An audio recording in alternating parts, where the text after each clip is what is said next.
Times today লাইভে আপনাদেরকে স্বাগতম। আপনারা দেখতে পাচ্ছেন আমি এখন রয়েছি আমাদের শহীদ মিনারে।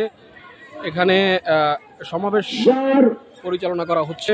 আইনি খ্যাতি সারা পৃথিবী জোয়ার আছে সেই ব্যারিস্টার আব্দুল আল মামুন স্যারকে মঞ্চে আসন গ্রহণ করার জন্য জানাচ্ছি। দর্শক, আপনারা দেখতে পাচ্ছেন এখানে বিএনপি ঘরানার যারা কাউন্সিলর যারা রয়েছেন, জনপ্রতিনিধি যারা রয়েছেন, যারা মাঠ পর্যায়ে কাউন্সিলর সেবা জনগণের সেবা দিয়ে থাকেন, তারা কিন্তু আসলে এখানে আজকে এই সমাবেশ কার্যক্রম পরিচালনা করছেন। যেমনটা আপনারা দেখতে পাচ্ছেন যে এখানে আমরা তো ঢাকায় এসেছি কিছু পাওয়ার জন্য নাকি খালি হাতে ফিরে যাওয়ার জন্য? এখানে বৈষম্য বিরোধী সারাদিন থাকতে পারবেন না কিছু না পেলে। সেখানে বৈষম্য বিরোধী তৃণমূল মঞ্চের আজকে সমাবেশের কার্যক্রম পরিচালনা করা হচ্ছে। যারা কাউন্সিলর রয়েছেন, যারা তাদেরকে অপসারণ করা হয়েছে, তাদের আসলে তাদেরকে তাদের পোস্টে আসলে পুনর্বহাল করার জন্য কিন্তু আসলে তারা এই সমাবেশ কার্যক্রম আজকে পরিচালনা করছেন। এবং এখন আমরা রয়েছি জাতীয় শহীদ মিনারে এবং এখানে কিন্তু আপনাদেরকে সরাসরি দেখানোর চেষ্টা করছি। দেশের প্রত্যন্ত অঞ্চলের যারা কাউন্সিলর রয়েছেন, যারা পৌর কাউন্সিলর রয়েছেন, তারা এখানে এসেছেন বৈষম্য বিরোধী তৃণমূল মঞ্চ এর ব্যানারে আসলে এখানে আজকে এই সমাবেশ কার্যক্রম পরিচালনা করা হচ্ছে। এবং এখানে আসলে যারা সমাবেশের মূল উদ্দেশ্য যেটা তাদের সাথে কথা বলে আমরা যেটা জানতে পেরেছি, সমাবেশের মূল উদ্দেশ্য হচ্ছে যে তৃণমূল পর্যায়ে যেসব কাউন্সিলর রয়েছে তাদেরকে অপসারণ করা হয়েছে তাদের দায়িত্ব থেকে, সেই দায়িত্বে আসলে পুনর্বহাল করার জন্যই কিন্তু তারা আসলে আজকের এই সমাবেশ কার্যক্রম পরিচালনা করছে। আপনারা দেখতে পাচ্ছেন এই মুহূর্তে বক্তব্য দিচ্ছেন, আমরা আপনাদেরকে যদি বক্তব্য শোনানোর চেষ্টা করি। আপনাদের কাছে দাবি রেখে আপনাদের বক্তব্যের মাধ্যমে রাষ্ট্রের সাথে আপনারা কথা বলেন, এই মঞ্চে কিন্তু আমরা বসে পড়লাম। আমরা আপনারা ঘোষণা না দেওয়া পর্যন্ত আমরা একটারও টাকা ছেড়ে যাব না না না।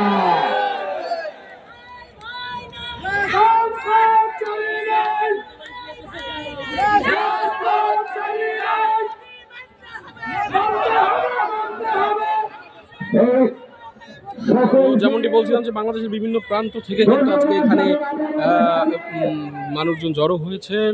এবং যেটা বললাম যে কাউন্সিলর যারা রয়েছেন তাদেরকে নিয়ে এখানে এসেছেন। বলতে গেলে জনপ্রতিনিধিকে নিয়ে জনগণ এখানে আসলে এসেছেন। এরকম কাউন্সিলররা তাদের লোকজন যারা রয়েছে তাদেরকে নিয়ে জড়ো হয়েছেন। তাদের দাবি যেটা বললাম যে তারা আসলে তাদের পদে পুনর্বহাল হতে চান। তাদের ভাষ্যের মধ্যে তারা তাদের কাজ, মানুষকে যে সেবা দেওয়ার কাজ, সেই কাজটা আসলে করতে চান। সাংগঠনিক সম্পাদক, ঢাকা বিশ্ববিদ্যালয়ের মেধাবী ছাত্র নেতা, জননেতা জনাব আলী নাসির খান।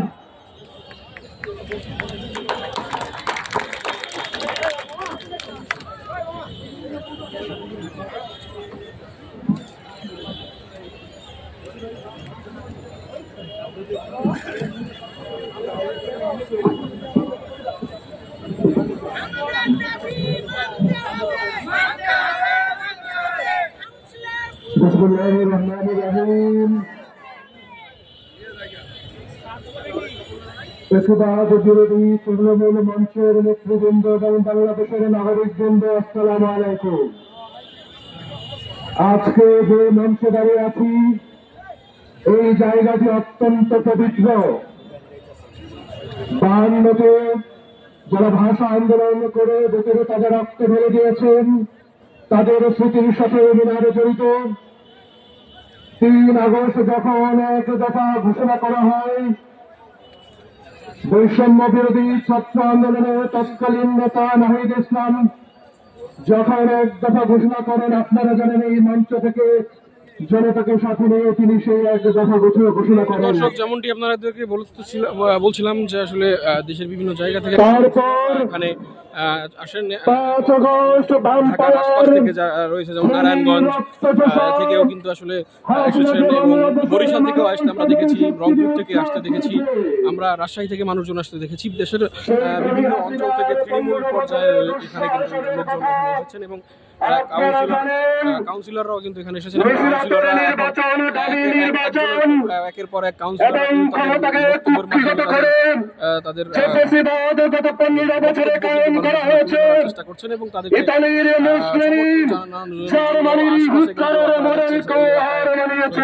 কিন্তু অনেক মানুষ জড়ো হয়েছে, এবং তাদেরকে যারা বক্তব্য রাখছেন, যারা তাদের দাবিগুলো তুলে ধরছেন, সায় দেওয়ার চেষ্টা করছেন এবং স্বতঃস্ফূর্ত করার আজকের সমাবেশকে স্বতঃস্ফূর্ত করার চেষ্টা তারা আসলে করছেন, যেমনটা আপনাদেরকে দেখানোর চেষ্টা করছি। বাংলাদেশ থেকে বিদেশে প্রচার করা হয়েছে।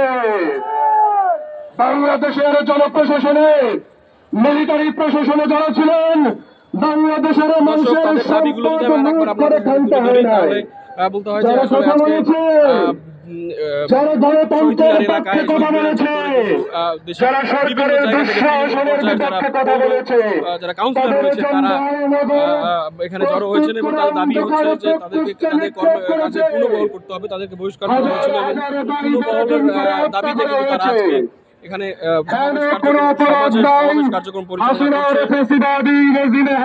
অংশ হিসাবে কিন্তু এখন তারা তাদের যারা কাউন্সিলর রয়েছে, তারা বক্তব্যের মাধ্যমে তাদের মনোভাব প্রকাশ করছেন।